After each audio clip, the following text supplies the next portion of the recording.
आज हम मासिक धर्म यानी पीरियड्स इस विषय से जुड़े कुछ स्रोतों पर एक गहरी नज़र डाल रहे हैं। दुनिया की लगभग 26% आबादी इसे अनुभव करती है, फिर भी अक्सर हम इस पर खुलकर बात नहीं करते। बिल्कुल। हमारे पास शरीर विज्ञान, स्वास्थ्य और समाज, इन सब पर काफ़ी जानकारी इकट्ठा हुई है। हमारा मकसद है इस पूरी जैविक प्रक्रिया को बेहतर ढंग से समझना। इसके पीछे का विज्ञान क्या है, लोग इसे कैसे अनुभव करते हैं और समाज पर इसका क्या असर पड़ता है। तो चलिए शुरू करते हैं इसे समझना। जी बिल्कुल। और ये समझना बहुत जरूरी है कि ये सिर्फ एक शारीरिक घटना नहीं है। जैसा कि स्रोत हमें बताते हैं, ये व्यक्तिगत स्वास्थ्य से तो जुड़ा ही है, पर साथ ही पब्लिक हेल्थ पॉलिसीज और यहाँ तक कि सोशल जस्टिस यानी सामाजिक न्याय से भी जुड़ा है। अच्छा, तो सबसे पहले बिल्कुल बेसिक से शुरू करते हैं। ये जो मासिक चक्र है, ये आखिर काम कैसे करता है? सुनने में तो ये काफी जटिल लगता है। है तो जटिल। इसके पीछे ना हार्मोन्स का एक पूरा नेटवर्क काम करता है। इसे हाइपोथैलेमिक पिट्यूटरी ओवेरियन एक्सिस कहते हैं, या संक्षेप में एचपीओ एक्सिस। HPO axis. जी, आसान भाषा में समझें तो ये दिमाग और अंडाशय के बीच एक तरह का कम्युनिकेशन सिस्टम है।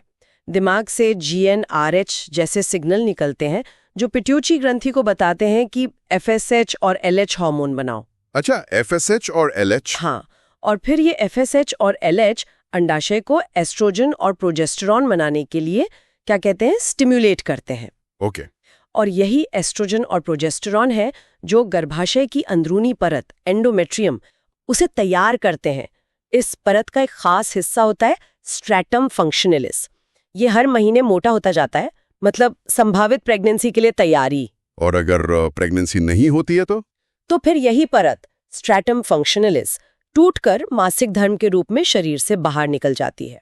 और ये भी दिलचस्प बात है, जैसा स्रोतों में बताया गया कि ये जो पीरियड फ्लूइड है, ये सिर्फ खून नहीं है। नहीं, बिल्कुल नहीं। इसमें तो एंडोमेट्रियल सेल्स, इम्यून सेल्स और प्रोस्टाग्लैंडिन्स जैसे मॉलिक्यूल्स भी होते हैं। और शरीर में कुछ एंटीकोएगुलेंट मैकेनिज्म भी काम करते हैं ताकि ये आसानी से बह सके, है ना? सही कहा, बिल्कुल।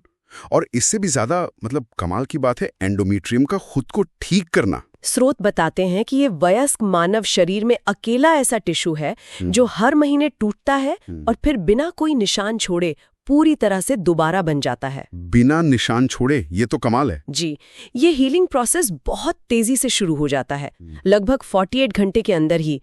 वैज्ञानिक इसमें बहुत रुचि ले रहे हैं क्योंकि इससे घाव भरने की दूसरी प्रक्रियाओं को समझने में मदद मिल सकती है। ये वाकई में अद्भुत है।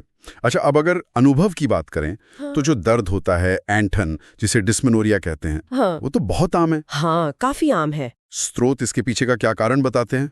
इसका जो मुख्य कारण है ना, वो प्रोस्टाग्लैंडिन्स नाम के केमिकल्स हैं, खासकर PGF2 अल्फा। PGF2 अल्फा जी। ये क्या करते हैं कि गर्भाशय की मांसपेशियों को सिकोड़ते हैं ताकि वो परत बाहर निकल सके। लेकिन कभी-कभी ये संकुचन कॉन्ट्रैक्शंस बहुत ज्यादा होते हैं, जिससे तेज दर्द होता है। अच्छा। इसे प्राइमरी डिस्मेनोरिया कहते हैं, जो कि नॉर्मल माना जाता है। लेकिन हाँ, कभी-कभी दर्द किसी अंदरूनी समस्या की वजह से भी हो सकता है, जैसे एंडोमेट्रियोसिस हो या फाइब्रॉइड्स हो। इसे फिर सेकेंडरी डिस्मेनोरिया कहते हैं। तो दर्द का लेवल सीधे तौर पर इन प्रोस्टाग्लैंडिन से जुड़ा होता है क्या? इसीलिए कुछ लोगों को ज्यादा दर्द होता है? हाँ, काफी हद तक। हार्मोन का बैलेंस कैसा है, प्रोस्टाग्लैंडिन्स कितने बन रहे हैं, और फिर हर किसी की दर्द सहने की क्षमता भी अलग होती है। ये सब मिलकर दर्द के अनुभव को तय करते हैं। और आजकल तो लोग अपने साइकिल को समझने के लिए टेक्नोलॉजी का भी खूब इस्तेमाल कर रहे हैं। स्रोत बताते हैं कि कई ऐप्स आ गए हैं। हाँ, ऐप्स हैं। बेसल बॉडी टेम्परेचर चार्टिंग है, LH स्ट्रिप्स हैं। इनसे लोग अपने साइकिल को ट्रैक कर सकते हैं, फर्टाइल विंडो का पता लगा सकते हैं। बिल्कुल, ये सब चीजें काफी मददगार हो सकती हैं। अच्छा, इस अनुभव को ट्रैक करने के अलावा इससे निपटने के लिए जो प्रोडक्ट्स इस्तेमाल होते हैं, उनमें भी तो काफी बदलाव आया है ना? ओह हाँ, बिल्कुल। पहले डिस्पोजेबल पैड्स और टैम्पॉन्स ही ज्यादा थे। हाँ। लेकिन अब मेंस्ट्रुअल कप्स हैं, पीरियड अंडरवेयर हैं, जो दोबारा इस्तेमाल किए जा सकते हैं। ये काफी लोकप्रिय हो रहे हैं। और स्रोतों में इनके पर्यावरण और लागत पर असर का भी जिक्र है। जी जरूर। एक अनुमान है कि एक व्यक्ति अपने पूरे जीवन में डिस्पोजेबल प्रोडक्ट से लगभग 200 किलो तक कचरा पैदा कर सकता है। 200 किलो? ये तो बहुत ज्यादा है। हाँ, वहीं दूसरी तरफ मेंस्ट्रुअल कप जैसा एक प्रोडक्ट 10 साल तक चल सकता है और उसका कार्बन फुटप्रिंट डिस्पोजेबल की तुलना में अब सोचिए सिर्फ 1.5% के आसपास होता है। सिर्फ 1.5%? जी।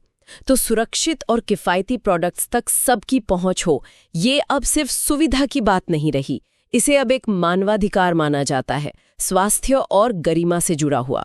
ये बहुत जरूरी बात है, और इसी से जुड़ा है समाज और कलंक का पहलू। ये भी स्रोतों में काफी उभरा है। हाँ, ऐतिहासिक रूप से देखें तो पीरियड्स को अक्सर अपवित्रता या कमजोरी से जोड़ा गया है।